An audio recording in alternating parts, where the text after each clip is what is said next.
Welcome to the Philippines and mabuhay! Yes, good morning! Breakfast na naman! Wow! Sarap ng pagkain namin today. Si Mama, may bibingka, may kasaba cake. Wow! May salad. Wow, may kasoy. Pistachio. May pasta. German potato salad. Potato salad. Wow, sarap. Wow, may beef Hungarian cocktail sausage. Ano to? Mini meal. Oh my god, baked beans. What else? Roasted vegetable eggs. Wow. May fried banana. Oh my god, itong fruit may papaya. Wow. So as usual, pritong dilis, may tuyo, with eggs. This time may chicken barbecue, then fried rice, may kasaba cake, bibingka, papaya fruits, pritong banana, saba, red velvet, and then chocolate cake with hot chocolate. Wow! Nandito kami sa Intramuros. Necklace. Ang ganda, oh. Wow. Baliw na. Hindi makapasok sa Saradang simbahan.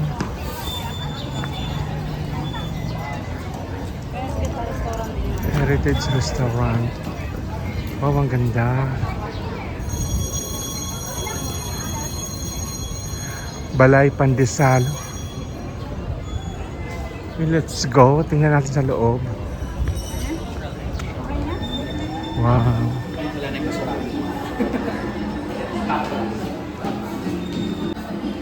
Oh, ang ganda, oh. Wow, ang ganda.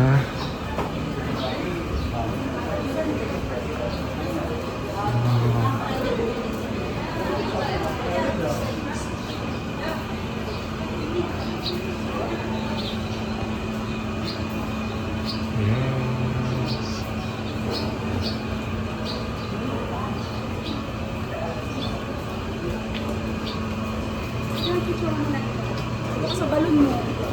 Ang balon. Push ito ang balon.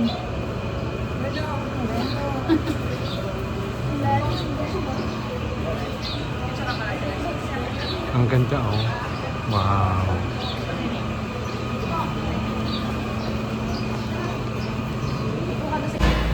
Pag kabalyeros, lalaki. Pag damas, babae. Ako naman, kabalyeras. Wow. Ang ganda. What's it?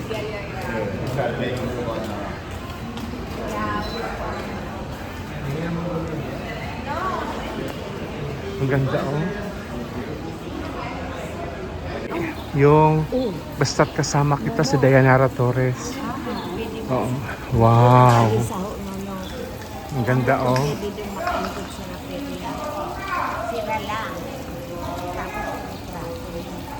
Wow, ang ganda.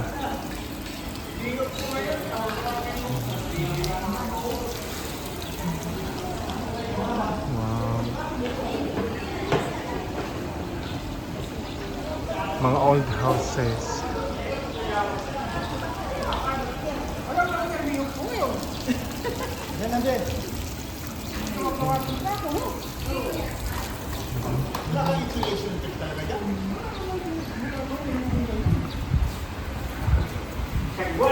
Baka mayroong taon na itabi ba? Wow!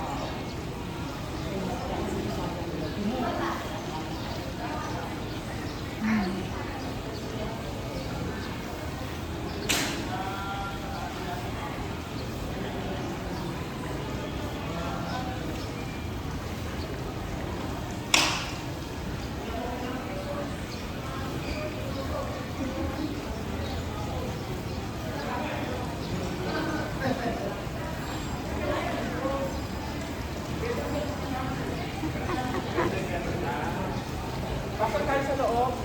Bas na. Wow, pero ang ganda ng Intramuros, in fairness. Sarado ata yung simbahan. Oh my God, ang ganda. Wow. See? Pakita ko ha, ang ganda. Ayan oh, wow. Tadang!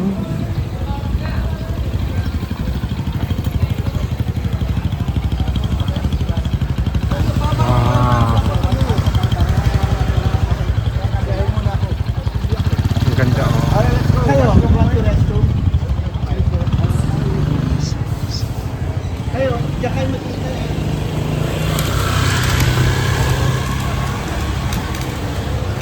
Tesoro shop. Wow, oh my God, ang gaganda. Oh my God. Wow. Nasa Kalisa sila, guys. Sila Perla.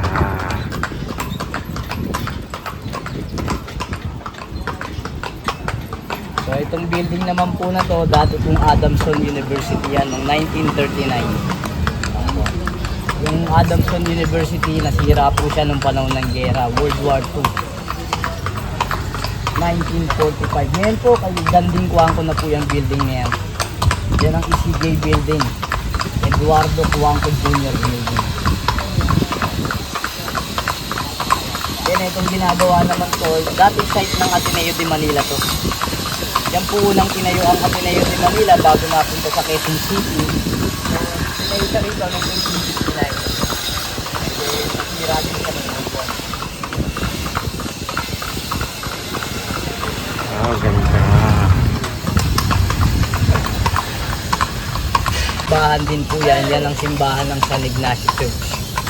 Yan po ang simbahan ng tatlong paring martir na si Padre Gomez, Burgos at Zamora. Doon po siya. Ngayon po museum na rin po siya. Museo de Intramuros.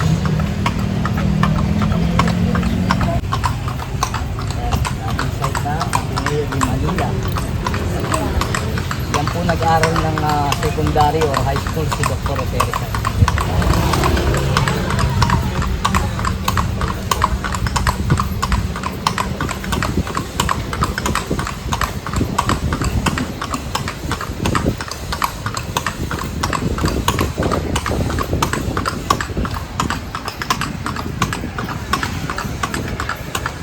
So ito na yung pinaka-wall ng Intramuros.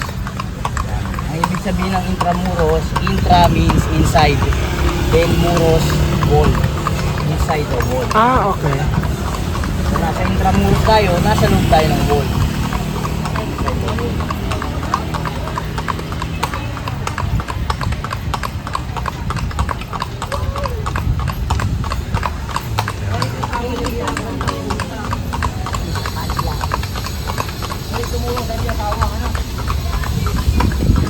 Is nagsakay sa Kalesa.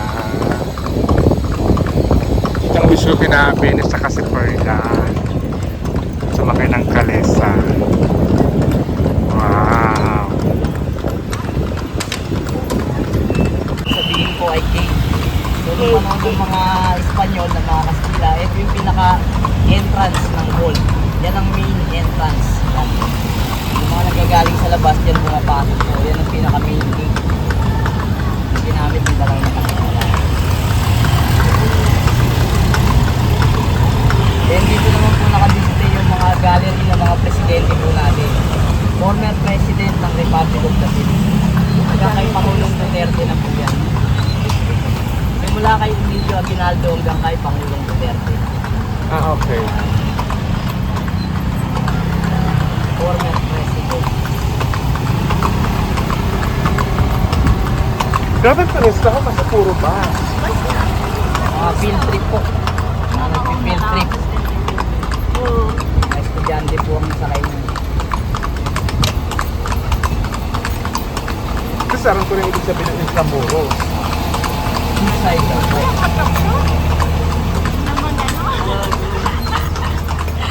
Ito naman sa right side natin, ito yung Cuartel de Santa Lucia. or Philippine Constabulary Barracks. Diyan nag-start yung PMA bago nalipat sa Baguio City. Diyan po sa loob niya nagtitraining yung mga sundalo natin, yung mga PC. Ilang taon ka na? Tanda, 29 po. Sinimulan, start mo na. So, under po kami ng DOT. Department of Police. Tour guide siya, kaya nga binabayadan. Gusto ko, mag-explain siya. Hindi lang po, Kaya mga ginawa ko. not only riding, meron din mga instructor.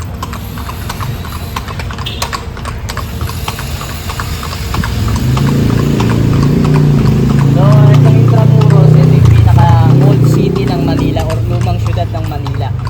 During Spanish time, wala pang Metro Manila or other part of Manila like Quezon City, Pasay, Parañaque, Makati.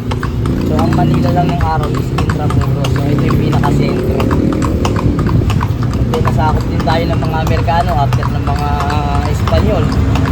Nag-take over sa atin ng mga Amerikano.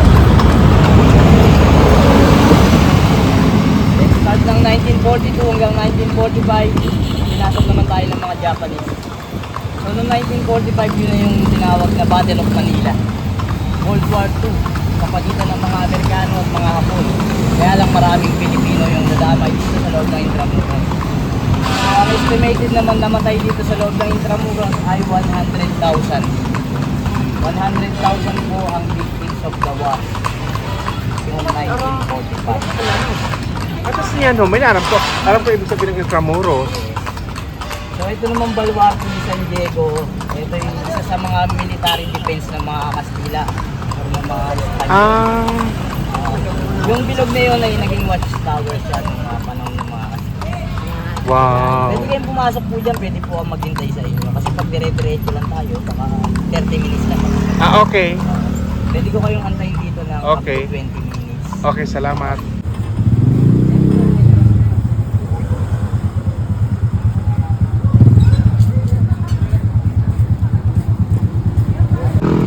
Wow.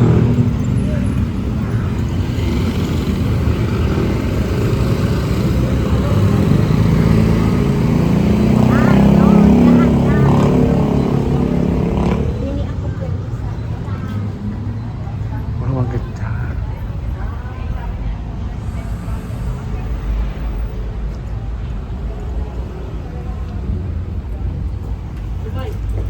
Hindi ako sa una pero yung Roma, yung may umpan ulo siya sa'yo. Luway nga na ito.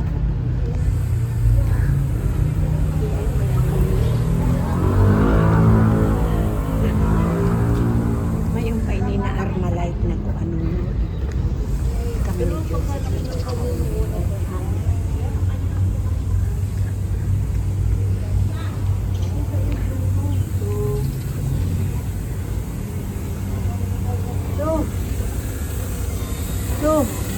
Cellphone mo.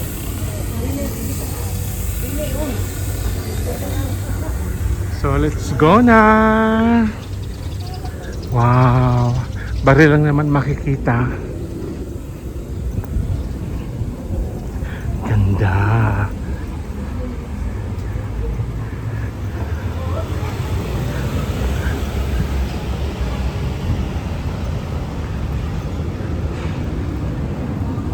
Itong kalisa namin. Muralya. Wall din ang ibig sabihin yan. Spanish word kasi ang muralya. Yung Intramuros, Latin word. Okay. So dito sa part ng walls na to, meron pa mga natirang mga original na walls dyan. Yung ibang may mga butas dyan, mga bullet mark dyan. Tama yan ng mga bala.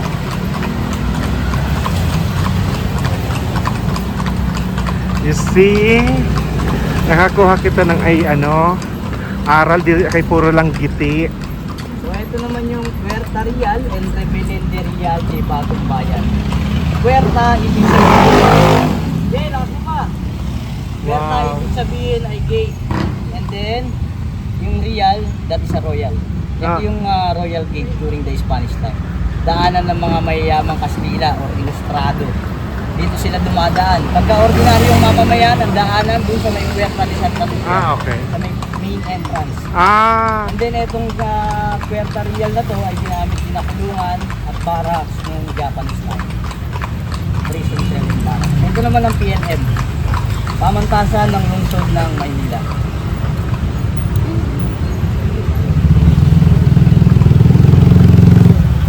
Wow.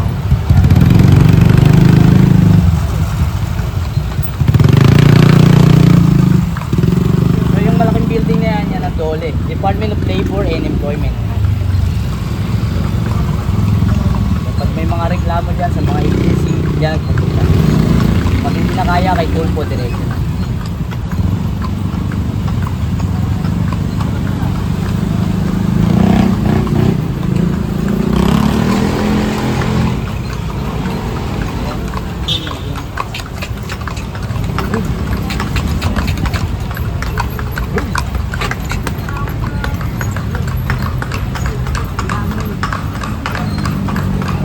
Wow.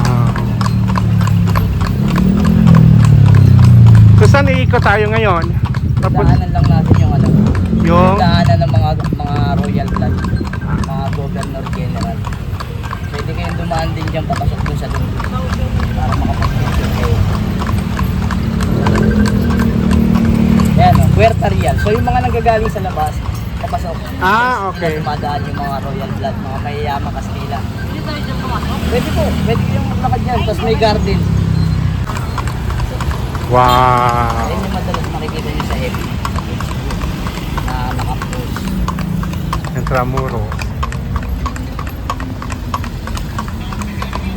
Di ngayon na ako nakapunta dito.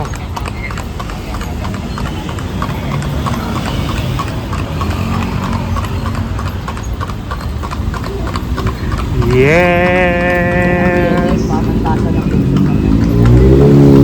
Ganda ganda. Nakasakay manggapon sa kalesa. Wow.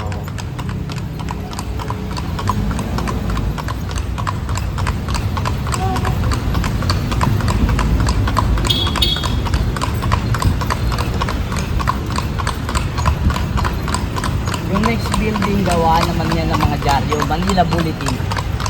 Yan ang pangalawa sa pinakamatandang gawaan ng dyaryo sa Pilipinas since 1900.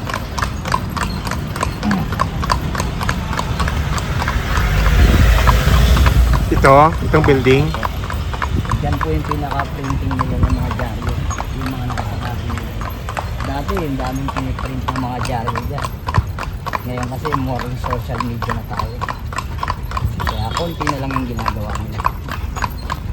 Oo pala, meron pa. Meron pa rin naman. Kunti na lang. Kuha nga na mga newspaper ngayon. Isis, nagsakay sa kalesa. Yan ang opisina ng Manila Bulletin. Wow. Forward lang po tayong konti. Forward.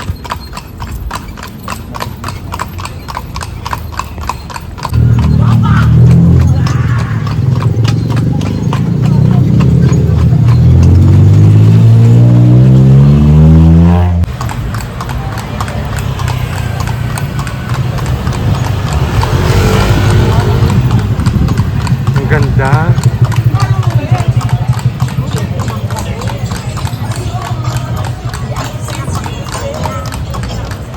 Yung next naman is LPU, Lyceum of the Philippines University. Ito namang LPU, dating hospital yan. Hospital de San Juan de Dios nung panahon ng mga Hapon. So ang nagmamayari po niyan ay si Jose P. Laurel.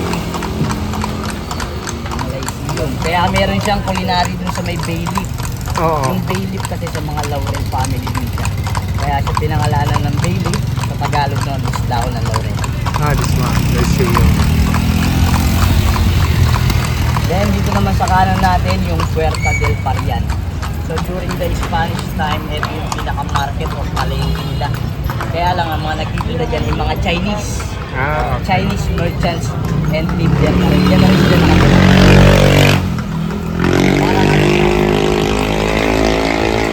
small Chinatown.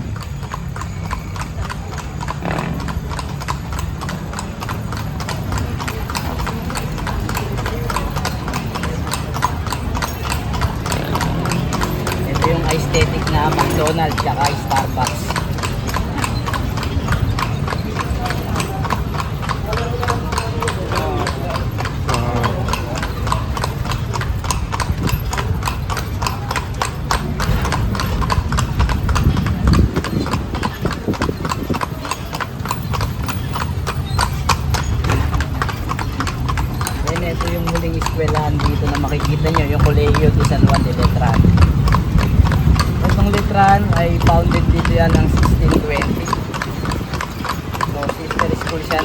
UST, University of Santo Tomas, under by the Dominicans po sila. Ito yung pangalawa sa pinakamatandang eskwelahan sa buong Asia na una ang UST.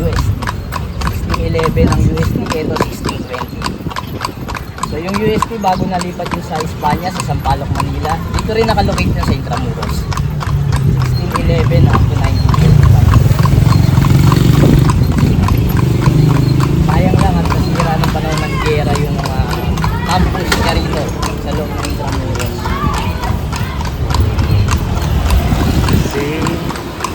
Eh, before pa man, nagkaroon na talaga ng campus sa Espanya noong 1920, panahon ng mga Amerikano. Kasi dumadami na yung mga estudyante. Kaya nagtayo sila ng panibagong campus. Nga lang, dito sa Intramuros, nagkaroon ng gera, nabomba na siya.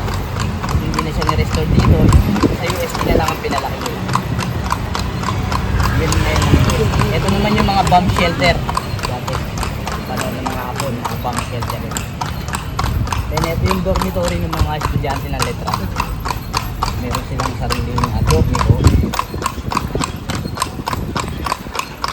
Si Second, sa kanya po nakuha ang pangalan ng Pilipinas.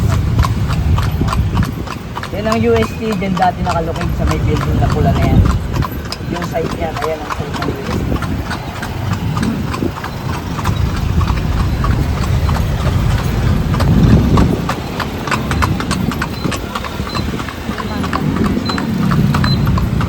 Okay.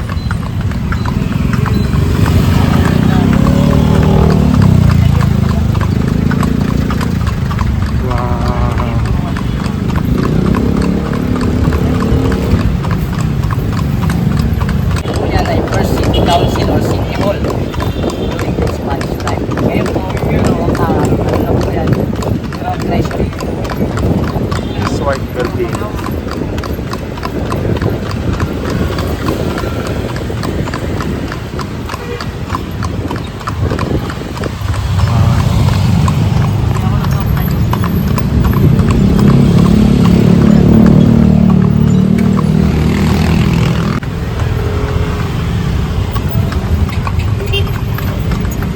Yan naman po ang simbahan ng Manila Cathedral. Yan ang pangalawa sa Ito yung Manila Cathedral. Second to oldest church po yan. Una ang San Agustin Church.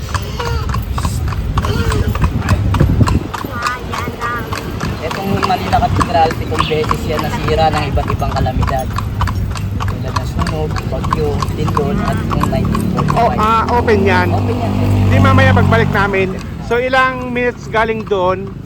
Malapit lang po kasi pag galing kayo ng San Agustin, pabalik lang po kayo, 2 blocks lang po yan.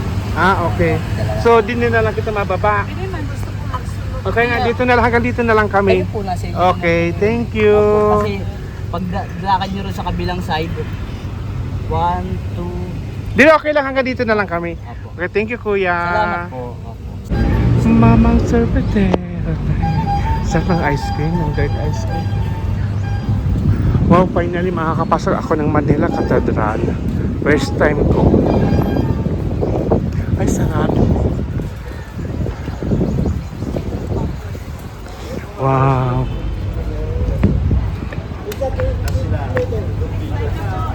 Ang ganda, oh. Si Tita Inka.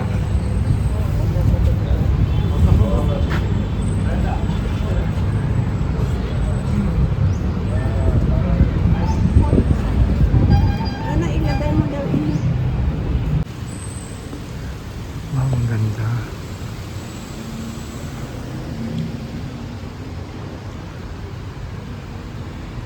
Wow. Ang ganda.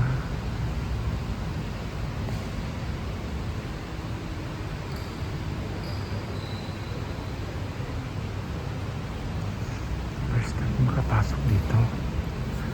Ang ganda pala.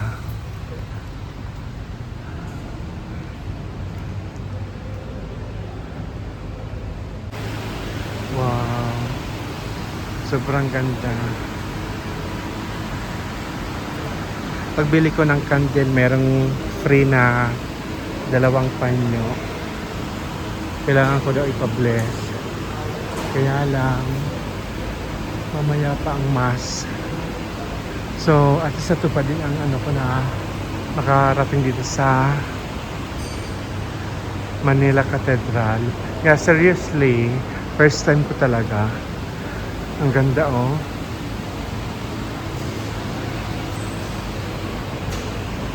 Ay, nasa Ramama. Ang ganda.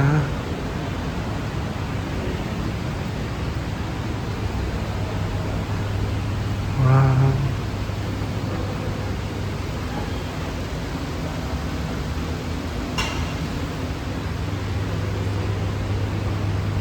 Ah, may souvenir shop. Bili nga kami. Wow. Ganda oh.